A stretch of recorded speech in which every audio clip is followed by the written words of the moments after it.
كنتم تحبون الله فاتبعوني يحببكم الله ويغفر لكم ذنوبكم والله غفور رحيم।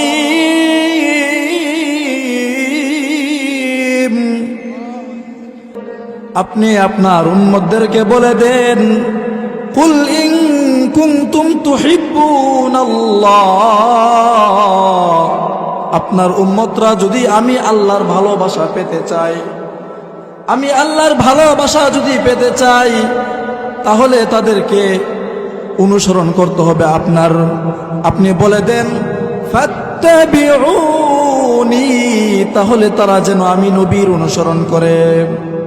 আমি নবীর অনুসরণ করলে তাদেরকে আল্লাহ তাআলা দুটি পুরস্কার দেবেন। এক নাম্বার পুরস্কার ইউহিব্বুকুমুল্লাহ, আমি আল্লাহ তাদেরকে ভালোবাসবো। দুই নাম্বার পুরস্কার ওয়ায়াগফির লাকুম যুনুবাকুম ওয়াল্লাহু গফুরুর রহিম।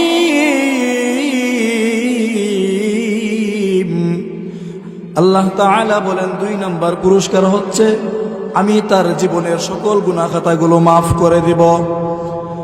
আল্লাহ তাআলা বলেন তোমরা যদি আমি আল্লাহর মহব্বত পেতে চাও, তাহলে তোমরা আমি নবীর অনুসরণ করো, আমার হাবিবের অনুসরণ করো। আমার হাবিবের অনুসরণ করলে তোমাদেরকে আল্লাহ তাআলার পক্ষ থেকে দুইটা পুরস্কার দেওয়া হবে। এক নাম্বার পুরস্কার বলেন আমি আল্লাহ তোমাদেরকে ভালোবাসবো। দুই নাম্বার পুরস্কার আমি আল্লাহ তোমার জীবনের সকল গুনাহ খাতাগুলো মাফ করে দিব। এবার বলেন তো দেখি আমার রাসূলকে ভালোবাসলে নেকি আছে না নাই? আল্লাহর রাসূলকে নবী করিম সাল্লাল্লাহু আলাইহি সাল্লাম বলেন আমি রাসূলকে তোমরা কিভাবে ভালোবাসবা? নবী করিম সাল্লাল্লাহু আলাইহি সাল্লাম হাদিসের মধ্যে বলেন মান আহাব্বা সুন্নতি ফাকাদ আহাব্বানি ওয়া মান আহাব্বানি কানা মাই ফিল জান্নাহ। যে ব্যক্তি আমার সুন্নতকে ভালোবাসবে সে যেন আমাকে ভালোবাসলো। ওয়া মান আহাব্বানি কানা মাই ফিল জান্নাহ, আর যে ব্যক্তি আমাকে ভালোবাসবে সে জান্নাতের মধ্যে আমার সঙ্গে থাকবে। আল্লাহর রাসূলকে কেন ভালোবাসবো? মানুষ মানুষকে যেই সকল কারণে ভালোবাসে, আল্লাহ তাআলা তার রাসূলকে তার সবগুলো কারণ দিয়ে সৃষ্টি করেছেন। আল্লাহ রাসূল সাল্লাল্লাহু আলাইহি সাল্লামকে আল্লাহ তাআলা এত বেশি সৌন্দর্য দিয়েছেন। মানুষকে মানুষ ভালোবাসে সৌন্দর্যের কারণে। আল্লাহ তাআলা তার রাসূলকে এত বেশি সৌন্দর্য দিয়েছেন।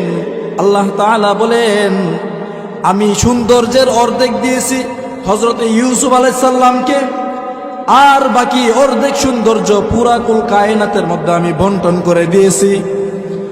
আর পুরাটা সৌন্দর্য একসাথে আমি আমার হাবিব হযরত মুহাম্মদ সাল্লাল্লাহু আলাইহি সাল্লামকে দিয়েছি।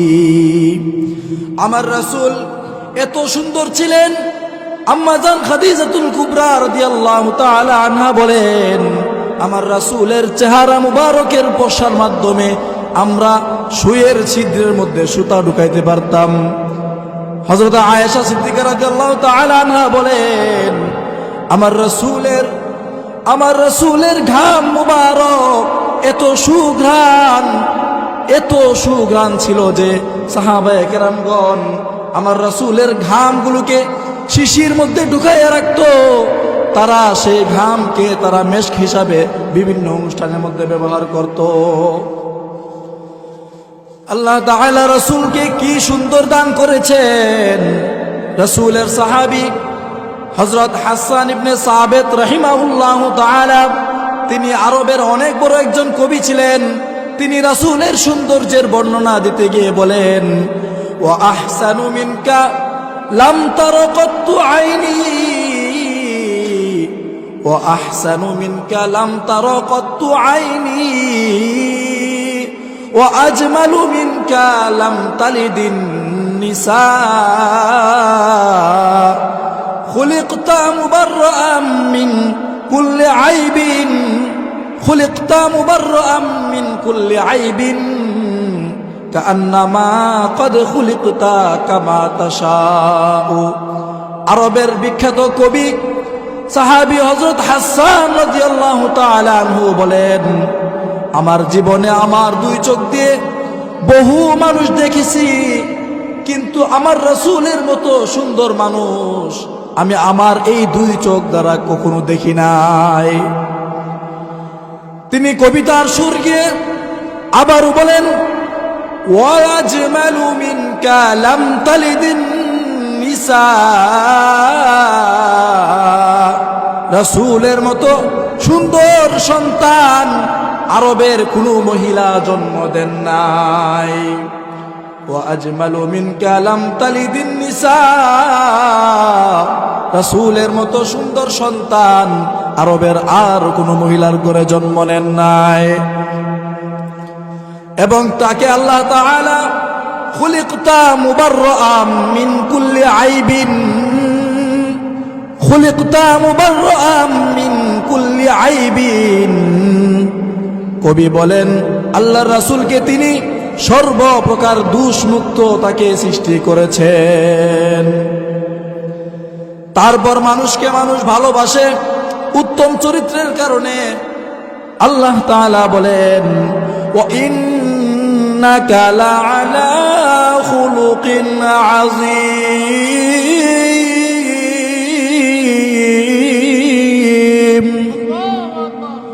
আমি আল্লাহ তুমি নবীকে উত্তম চরিত্রের অধিকারী বানায়া পাঠাইলাম। কুরআনে কারীমের মধ্যে আল্লাহ তাআলা অনেক নবীদের নাম নিয়েছেন, অনেক নবীদের কথা উল্লেখ করেছেন, কিন্তু কোন নবীর শেষে আল্লাহ তাআলা চরিত্রের সার্টিফিকেট দেন নাই। কিন্তু আমার আপনার নবী হযরত মুহাম্মদ সাল্লাল্লাহু আলাইহি সাল্লামকে সৃষ্টি করার পর আল্লাহ তাআলা বলে দিয়েছেন, ওয়া ইন্নাকা লাআলা খুলুকিন আযীম, আপনি নবীকে আমি উত্তম চরিত্রের অধিকারী বানায়া দুনিয়ার মধ্যে পাঠাইলাম। আরেক আয়াতের মধ্যে আল্লাহ তাআলা বলেন, ওয়া মা আরসালনাকা ইল্লা রাহমাতাল লিল আলামিন, আপনি নবীকে আমি দুনিয়ার মধ্যে পাঠাইলাম, রহমত স্বরূপ পাঠাইলাম। আপনি নবী সকল মানব জাতির জন্য রহমত, আপনি নবী গাছপালার জন্য রহমত, আপনি নবী পশু পাখির জন্য রহমত, আপনি নবী কুল কায়নাতের জন্য রহমত। আল্লাহ তাআলা বলেন, আমি আসমানের আল্লাহ, আপনি আসমানের নবী, আমি জমিনের আল্লাহ, আপনি জমিনের নবী, আমি পাহাড় পর্বতের আল্লাহ, আপনি পাহাড় পর্বতের নবী। ওগো নবী, আপনাকে আমি প্রত্যেক জায়গার মধ্যে আমার পাশে রাখছি। জোরে বলেন সুবহানাল্লাহ। আল্লাহ তাআলা আমাদের নবীকে কত সুন্দর করে বানাইলেন এবং কত মর্যাদা দিয়ে আল্লাহ তাআলা আমার নবীকে বানাইলেন। আল্লাহ তাআলা কুরআনের মধ্যে কত নবীদের নাম তিনি নিয়ে নিয়ে বলেছেন, হে ইব্রাহিম, হে মূসা, কত নবীদের নাম তিনি নিয়ে বলেছেন। হযরত আদম আলাইহিস সালামের নাম নিয়ে বলেন, ইয়া আদম উসকুন আনতা ওয়া যাওজুকাল জান্নাহ, ইয়া আদম আম্বিহুম বিআসমাইহিম। এবং তিনি মূসা আলাইহিস সালামের নাম নিয়ে বলেন, ওয়া মা তিলকা বিয়ামিনিকা ইয়া মূসা। আল্লাহ তাআলা জাকারিয়া আলাইহিস সালামের নাম নিয়ে বলেন, ইয়া জাকারিয়া ইন্না নুবাশশিরুকা বিগুলামিন ইসমুহু ইয়াহইয়া। হযরত ইয়াহইয়া আলাইহিস সালামের নাম নিয়ে বলেন, ইয়া ইয়াহইয়া খুযিল কিতাবা বিকুওয়া। তিনি কুরআনের মধ্যে সর্বমোট 25 জন নবীর নাম উল্লেখ করেছেন। তার মধ্যে 8 জন নবীকে তিনি নাম ধরে ধরে বলেছেন, হে মূসা, হে ঈসা, হে ইব্রাহিম, হে আদম, প্রত্যেককে তিনি নাম ধরে ধরে বলেছেন। কিন্তু আমার আপনার হাবিবের কত সম্মান, আমার আপনার হাবিবকে আল্লাহ তাআলা কত সম্মান দিয়েছেন। তিনি কখনো ইয়া মুহাম্মদ, ইয়া রাসূলুল্লাহ বলে ডাক দেন নাই। তিনি কুরআনের মধ্যে যতবার নবীকে ডাক দিয়েছেন, কখনো তিনি ডাক দিয়েছেন ওয়া মা মুহাম্মাদুন ইল্লা রাসূল,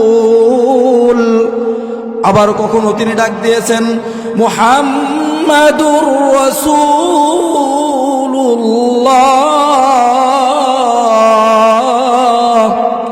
আবার কখনো তিনি আল্লাহর রাসূলকে ডাক দিলেন ইয়া আইয়ুহান নাবিয়্যু জাহিদিল কুফফারা ওয়াল